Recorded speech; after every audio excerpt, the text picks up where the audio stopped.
सोलापूर महानगरपालिका निवडणुकीच्या पार्श्वभूमीवर प्रभाग क्रमांक 6 मध्ये भारतीय जनता पार्टीच्या उमेदवारांनी होम टू होम प्रचार, लाडक्या बहिणींच्या बैठका, पदयात्रेच्या माध्यमातून चांगलाच जोर पकडला आहे. दररोज उमेदवारांसह हजारो कार्यकर्ते प्रभागातील प्रत्येक घर पिंजून काढत आहेत. पायाला भिंगरी लावून भाजपचे कार्यकर्ते घरोघरी पोहोचून विकास कामे सांगत आहेत. दरम्यान प्रभाग क्रमांक 6 मधील शेटे नगरवासियांनी गुरुवारी सायंकाळी झालेल्या असंख्य कार्यकर्त्यांच्या बैठकीमध्ये ज्येष्ठ नेते प्रकाश वानकर यांच्या शब्दाला मान देत भाजपचे उमेदवार गणेश वानकर, सुनील खटके, मृण्मयी गवळी आणि सोनाली गायकवाड यांना भरघोस मतांनी निवडून आणण्यासाठी एकमुखी जाहीर पाठिंबा दर्शवला आहे. विकासाच्या पाठीशी उभे राहण्याचा संकल्प करत भारतीय जनता पार्टीच्या चारही उमेदवारांना भरभरून मते देण्याचा संकल्प यावेळी सोडण्यात आला.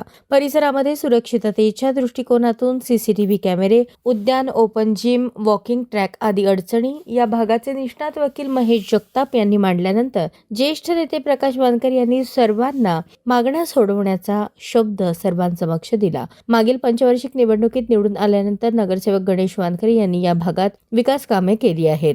आगामी काळात भारतीय जनता पार्टीच्या माध्यमातून शेटे नगरवासियांसाठी सीसीटीव्ही कॅमेऱ्यासह उद्यान, ओपन जिम आणि वॉकिंग ट्रॅकसह अन्य अडचणी सोडवण्याचा शब्द मिळाल्यानंतर शेटे नगरवासियांनी भाजपच्या पाठीशी उभे असल्याचे सांगत टाळ्यांचा एकच कडकडाट केला. यावेळी भाजपचे उमेदवार गणेश वानकर, सुनील खटके, मृण्मयी गवळी आणि सोनाली गायकवाड यांनी शेटे नगरवासियांच्या विकासासाठी सज्ज असल्याचे अभिवचन दिले. यावेळी माजी नगरसेविका सुनीता कारंडे, किरण फडके, देवेंद्र माने, प्रसाद माने, कार्तिक यादव, प्रवीण पाटील, ओंकार दिवटे, अभि भोसले, सिद्धांत धावडे, बालाजी लोहार, महादेव गवळी, भीमा गायकवाड, जीवन माने, संदीप काशीद, अशोक बनसोडे, औदुंबर जगताप यांच्यासह भाजपचे कार्यकर्ते मोठ्या संख्येने उपस्थित होते.